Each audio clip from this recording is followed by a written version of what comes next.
A man enters your room in the middle of the night, wielding a deadly weapon. Your covers are pulled off and you have seconds to react. What do you do? How do you protect yourself in this situation? How do you survive? Today we're going to talk about the case that I think makes everyone's hair stand on end, because it is a fear that is primal. Number one, fearing that someone we love wants us dead. And number two, someone getting into our home and doing the unthinkable. So with that being said, let's get into today's case. Intended for mature audiences only. Hello everyone and welcome back to my channel. The last time we spoke about the Dylan Botma case, and that case is still being investigated, technically. And I say that because there are so many questions surrounding his case, but a lot of fingers point to it was an accident, but the people who were there, the witnesses and Dylan's family, don't believe it's an accident, and they are especially not happy with the outcome of the case. But with this case, it's absolutely wild. The victim was murdered in an area that we should feel safe in. She was taken too soon in her home and by someone she knew, loved, and trusted. But the outcome, even though the assailant and the perpetrator is known, the outcome is absolutely bizarre. But let me not spoil it. Today we are heading to an area called Gqeberha, which, when this case took place, was called Port Elizabeth. And Gqeberha is on the eastern side of South Africa, and it is absolutely magical. From the beaches, to the people, to the nature reserves, it is truly a beautiful part of South Africa. And with all beautiful things, there must be an evil or darkness lurking, which is where our case is heading today. Our victim in today's case, her name is Sonia Louise, and she was born on the 8th of June 1966. She had a loving upbringing, a warm and welcoming family, and a very happy family environment. There was not much to report on her childhood, and by all accounts, there were no massive red flags. After school, Sonia went on to study at the police college and to try and qualify to be part of the South African police force, where she would end up meeting a man named Darren David Schwarz. Darren seemed to have the complete opposite life of Sonia while he was growing up. He didn't have a very warm home. He grew up in East London and he was not given the opportunities like Sonia had when she was younger. Darren grew up incredibly poor, but the money that was coming into the home went straight to Darren's dad's drinking habit.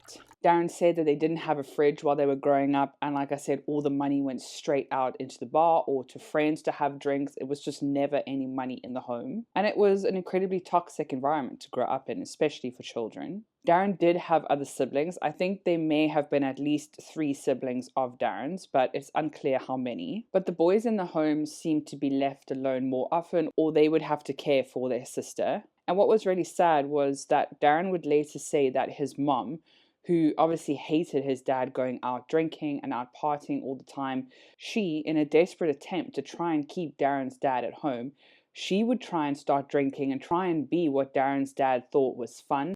And she would go out and get alcohol. She would then drink with Darren's dad.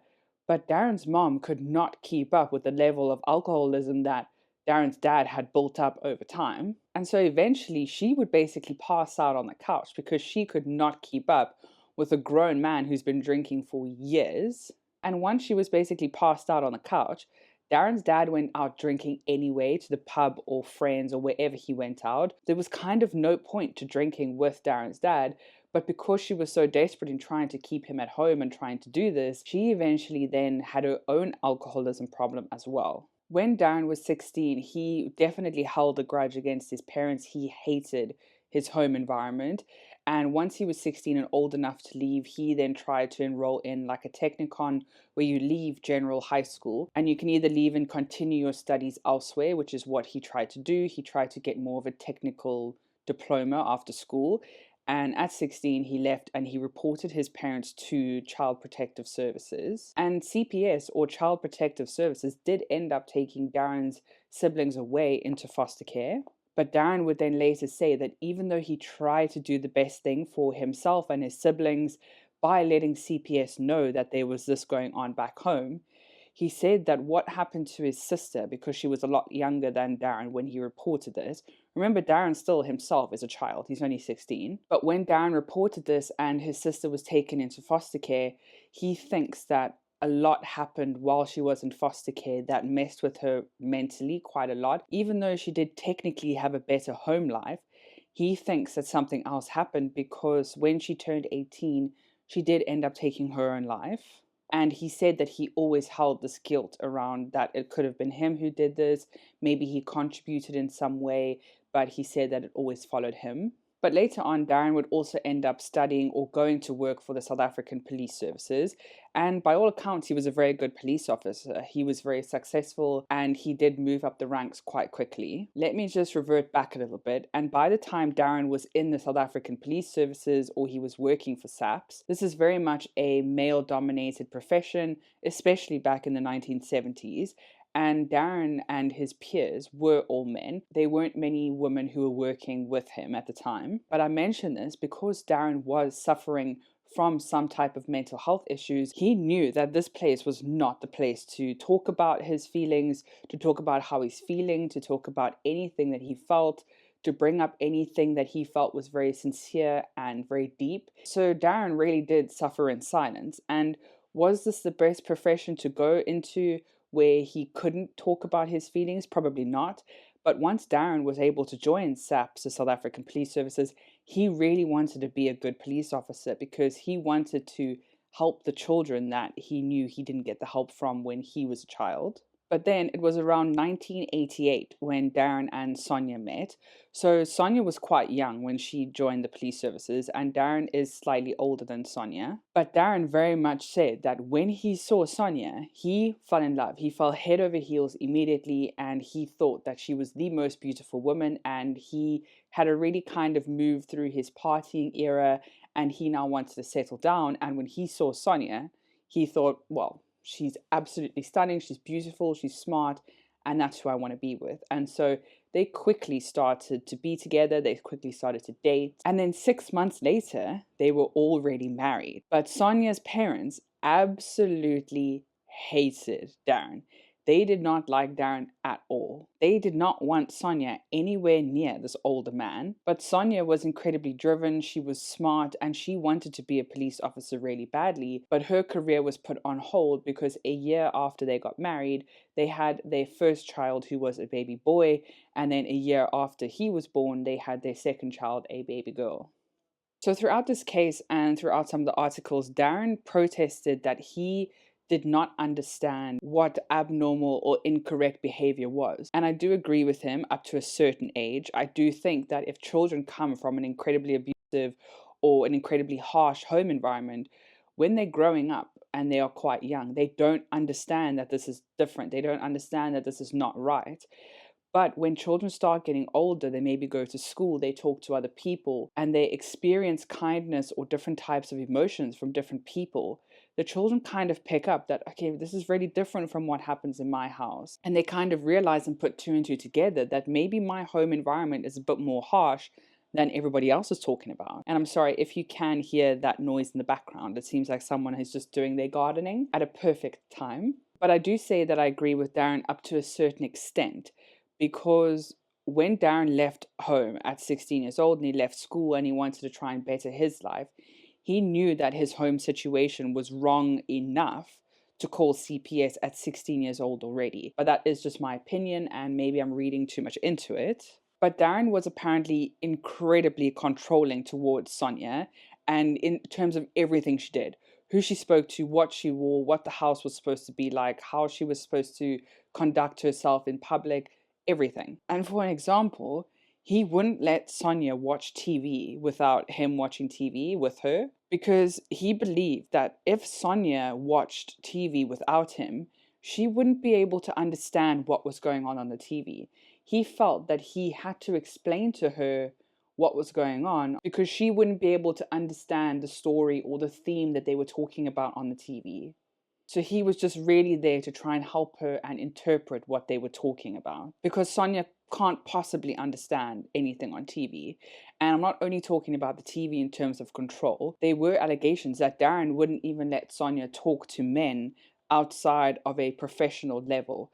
So if she was at work, if she was outside in the grocery store, whatever she needed, she couldn't talk to a man about if it was not to do with her work. But of course, Sonia worked in a very male-dominant industry at the time, and she needed to progress in her career. She really wanted to be a good police officer as well. So when Sonia went back into the police force, she had the opportunity to better her career and to possibly get promoted at the end of this. So what happened was that Darren eventually agreed that Sonia could travel to Cape Town and just try and study for a couple of months there so that she could come back to the Eastern Cape to be able to then be promoted in her career. And Darren agreed that Sonia could go, but under one condition, and that was that she didn't speak to any men. Unless it was about her actual studies and in class, she could not talk to men. She would have to go straight back to her dorms or wherever she was staying, and on weekends she had to come home. So she couldn't stay in Cape Town over the weekend and go out. Friday night she had to book it back to the Eastern Cape and be with Darren. And I'm talking about Eastern Cape being in the Eastern Cape and the Western Cape being on the west. That is very, very far, and it's a very long drive for Sonia to do every single weekend for months. And not only that, but Sonia also had to call Darren at a certain time every couple of hours so that he knew that she wasn't messing around and that he knew that she was safe. But the main issue that Darren and Sonia had was that Darren wholeheartedly believed that Sonia was cheating. There was no convincing Darren otherwise that this wasn't happening. He really thought and believed that she was cheating. So their relationship was incredibly turbulent. But eventually, Darren felt that he needed to seek help, so he went to see a psychologist in 1997. They did diagnose him with depression and PTSD, and he was recommended to not work as a police officer anymore, and their recommendation was that he should be medically boarded and not return to work. They were very clear about that. But Darren was like, no, he ignored the psychologist. He didn't want to be out of the police services. He wanted to eventually make the rank of general in the police force, and he was going to stop at nothing to achieve his goal. And like I mentioned earlier, Darren wholeheartedly believed that Sonia was cheating. And the one night, while Darren was present watching TV with Sonia, they decided they were going to open a bottle of wine. So the couple are now sitting, drinking, having some wine, and then Darren apparently passed out completely, lights out, and he then woke up a couple hours later completely groggy, and he immediately thought that Sonia must have drugged him.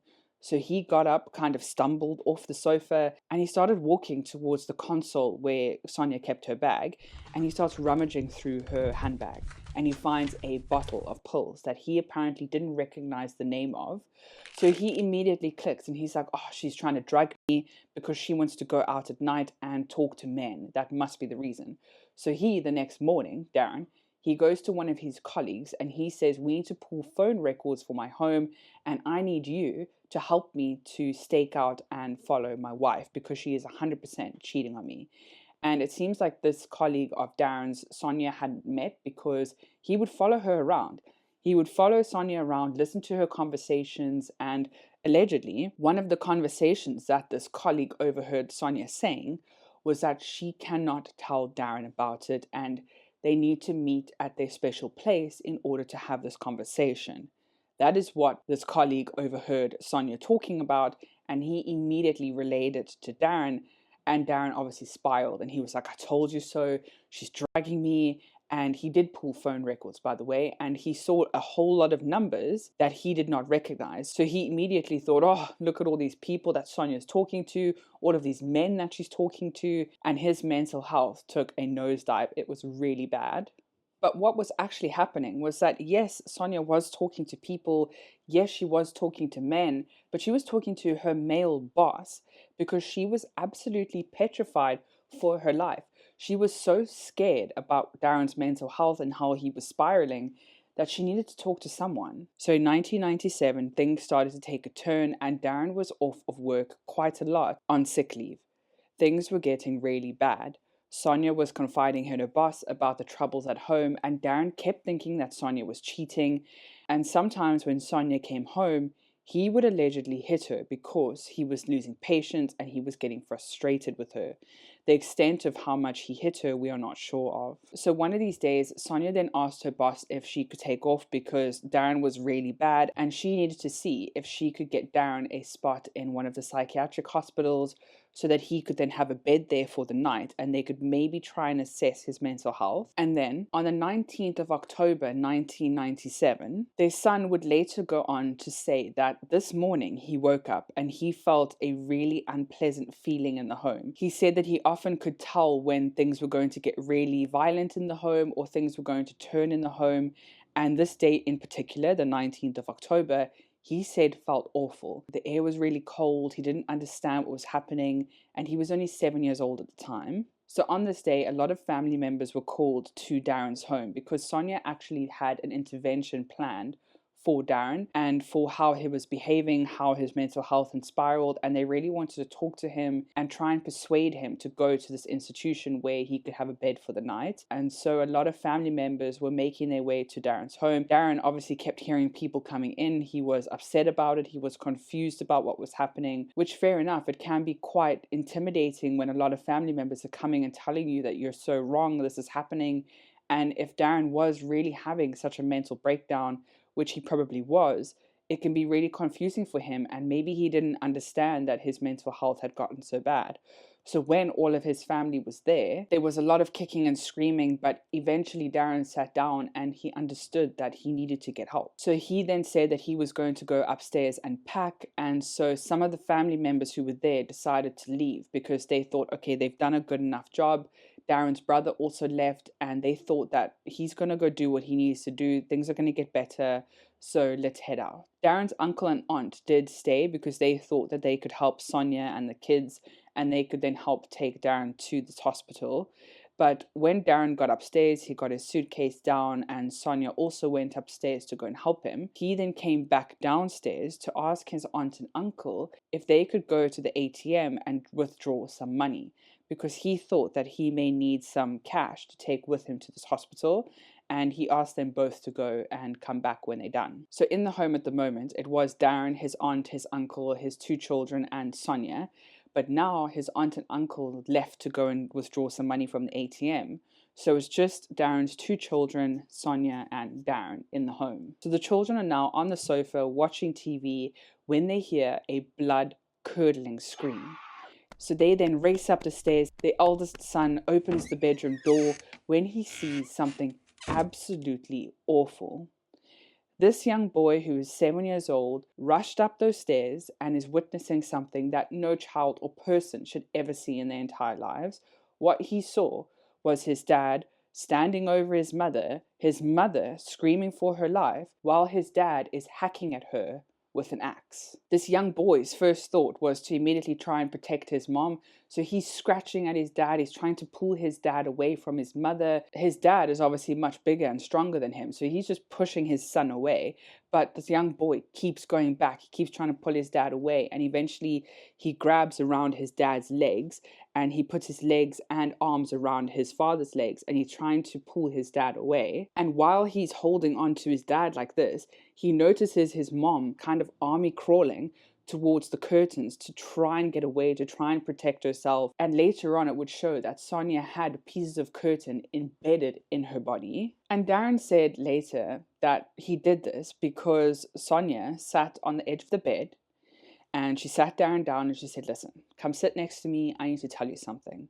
So Darren then walks over to Sonia and they sit on the edge of the bed. And Sonia then apparently said to Darren that yes, she is cheating on him. She's cheating on him with another man, and Darren didn't hear anything else.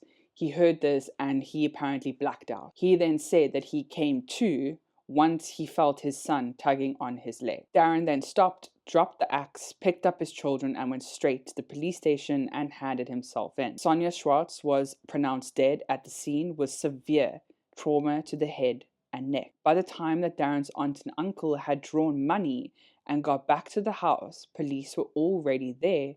So it was almost instantly that after they left, this all took place. Darren Schwarz was arrested the next day officially after being in custody all night. After he was read his rights, he claimed insanity because he said that he remembered nothing and he didn't know anything about what happened and he didn't know what he was doing or that it was wrong until after he woke up from the trance that he was in. So everyone obviously heard about Sonia's death. Her boss heard about it and she and her boss were quite close because remember, Sonia was confiding in her boss, saying that she feared for her life. And they were so close that he was actually called and asked to identify Sonia's body. And because the children knew him, they trusted him, they went with him that night and they stayed the night over at Sonia's boss's house. And then the next morning, they went to their grandparents. But Sonia's boss was one of the first people who told police that allegedly Sonia was terrified of Darren. Darren pleaded guilty, but he stated that he was not in control of his emotions or anything that he did, and that he had PTSD and he was triggered, and that's why he did what he did. But the prosecution was not buying this. They were like, we're not quite sure that you had PTSD. You knew exactly what you were doing. There was an axe on your windowsill. And why was it there? Now, I do just want to interject slightly and say that in South Africa, a lot of people do fear home invasions. It is something that happens. A lot of people have experienced house break-ins, home invasions, and there may be some sort of weapon in the bedroom that you can pick up and attack your possible intruders with. So I do possibly believe that this may be why he had an axe in his bedroom, but he did say it was something about his son wanting to know about the axe, and that's why it was in the bedroom. But that's as much as we know about why there was an axe in the bedroom. He did not say that it was there to protect himself from any possible intruders. So firstly, those were the questions by the prosecution. Why did you have the axe in the bedroom? Why was it hidden? And why was it on the windowsill?